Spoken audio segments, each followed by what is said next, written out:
Welcome back to another episode of The Canon. It is finally time. The top 10 movies of 2017.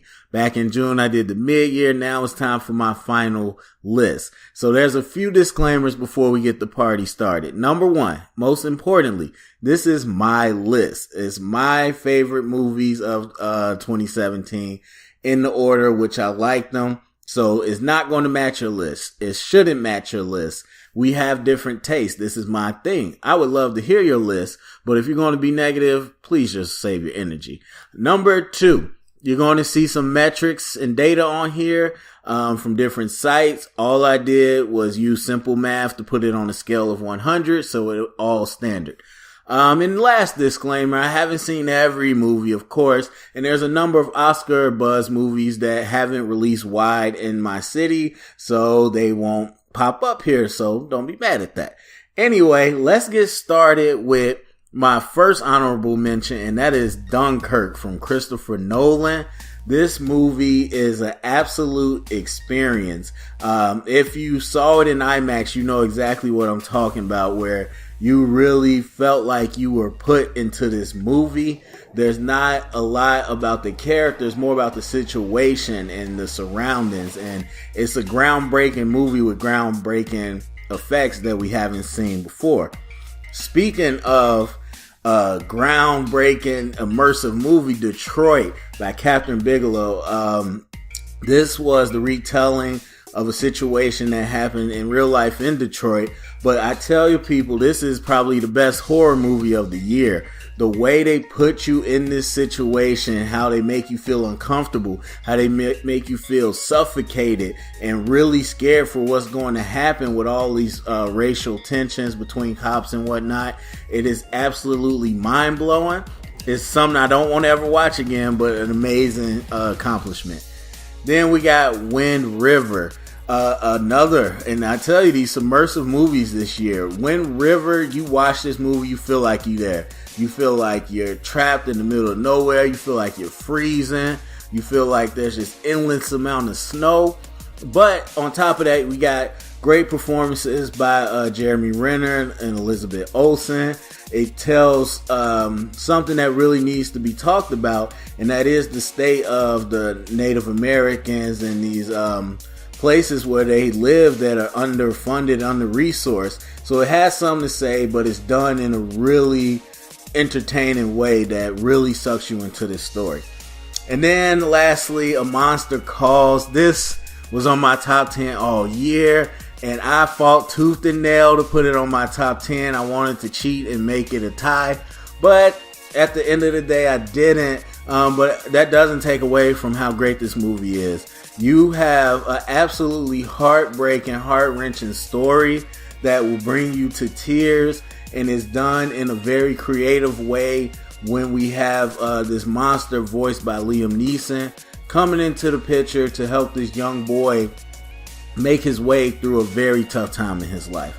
Alright, so with that out of the way, we're going to jump into the top 10. Number 10, we got Free Fire. Free Fire, for me, it is ultimately creative because it does something that you don't ever really see in movies, where it's a very, very simple plot and it's a very confined one-room movie for 95% of the movie, and it's hilarious. It's hilarious. It's unique. It's enjoyable. It's rewatchable. I bought it. It's on my shelf. I watch all the time. It's something that once you see it, you're like, wow, how did they pull this off with such little material and great performances? It just really expanded into a really good movie. Number 9, I got Jumanji, Welcome to the Jungle. People, I love this movie, and I feel like a lot of people really like it, but they don't want to give it a lot of respect because it's a comedy. But I think it's more than that. And one thing that this movie did, besides absolutely deliver on the comedy, it added a level of heart to it.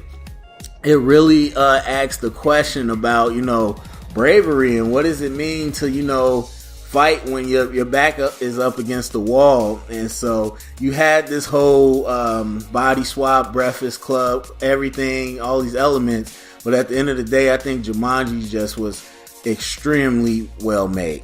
Number 8, I got Downsizing, starring Matt Damon. Again, I watched this very recently. I had my top 10 list done, and I didn't even see this movie, and I ended up watching it by chance, and I'm like, wait a minute, this is in my top 10. This is an incredibly creative movie, but an incredibly deep movie that I don't think it's getting the praise for. I'm not sure why, but if you watch this movie, it's hard for me to not see people grasping really the concepts they get into with downsizing and the amount of work they put into creating this world and giving us a true depiction of how the world would be and how we would all react if this technology existed.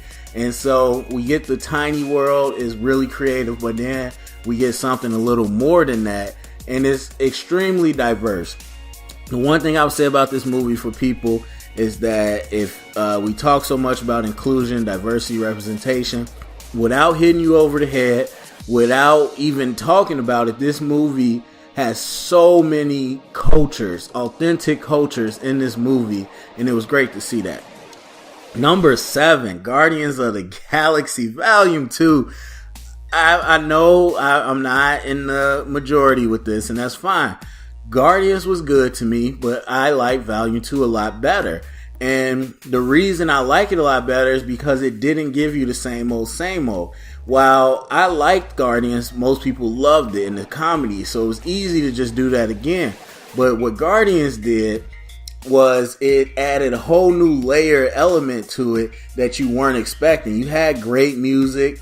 You still had the crew being funny, but you had this whole layer of father-son and some emotional moments that you didn't expect. I mean, I went to see it twice, and both times you had the theater absolutely crying at the end as one. And some of those scenes that you think about, and it still makes you want to cry right now. So that's not what you expected going into a Guardians movie. So once that happened for me, I knew this was something a lot better than what I was expecting. So number 6, the only other movie that could really use music better than Guardians is Baby Driver, Edgar Wright special, a movie that kind of came out of nowhere.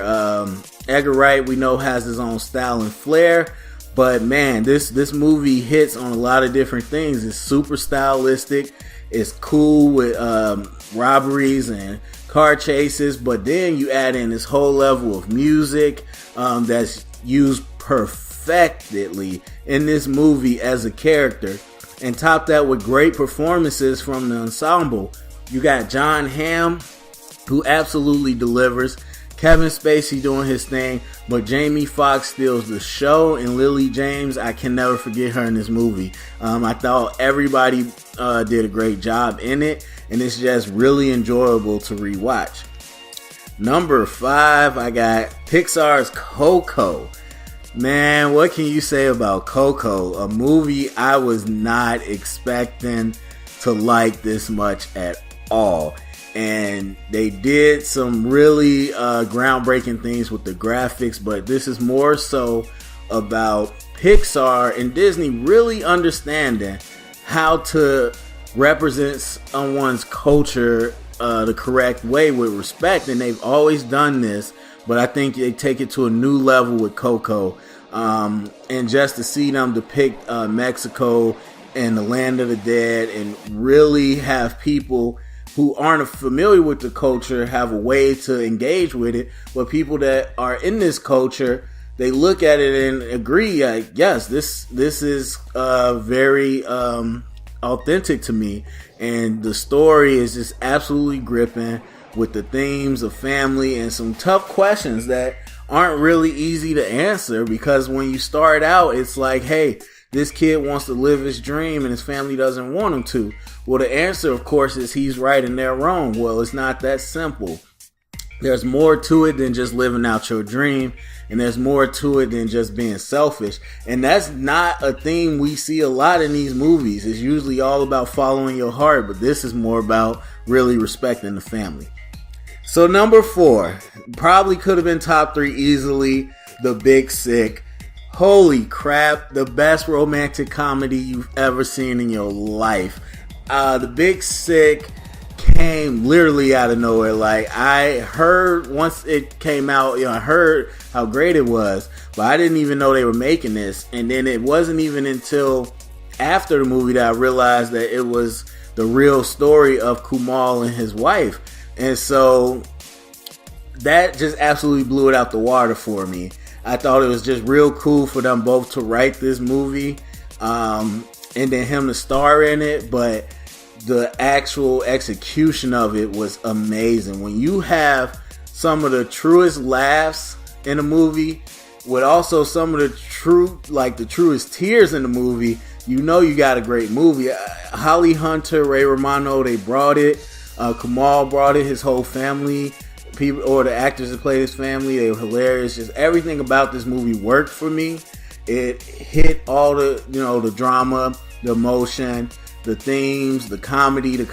Oh my god! And so I just love this movie. There's not much I can say about it. All right, number 3, my top 3, Logan. I think it's been at number 3 all year. It could have moved up or down, but man, I love Logan.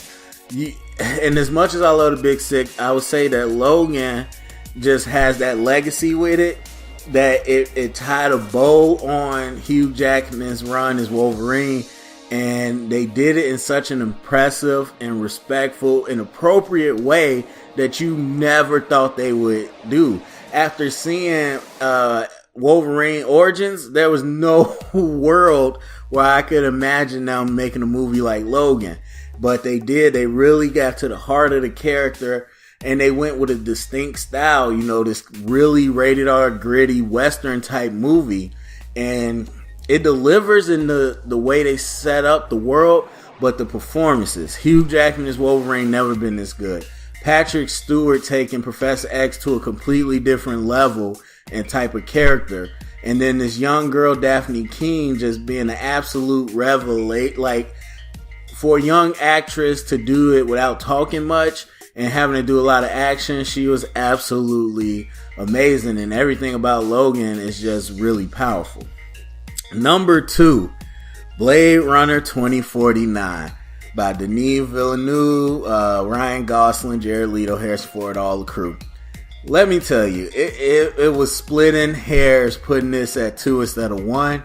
I could talk about Blade Runner 2049 all day. I will just say there's no movie that makes you think more than this movie. People talk about some of these Oscar movies, and even Mother to an extent, where it's like, man, this movie makes you think.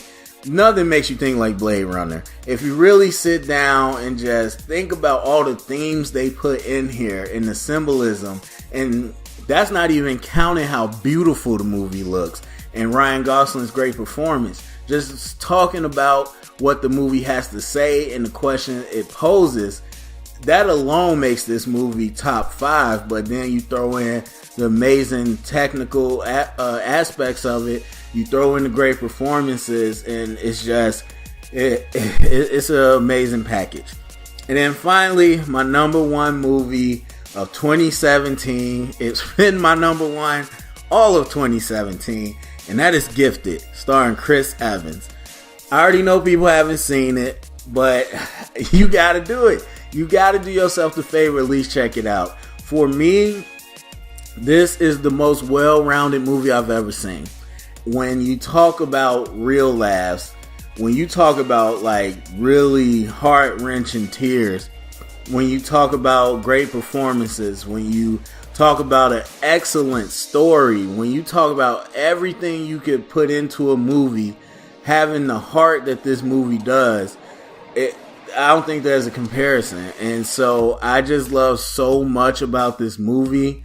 But at the end of the day, it's the performance of the little girl and Chris Evans and the relationship they have, and really believing the relationship they have, that absolutely pulls you into this movie every time. And I made a comment when I reviewed it that I saw it about 2-3 times, And if you watch me on camera, you would never know which viewing this was, because it hits me the exact same every single time.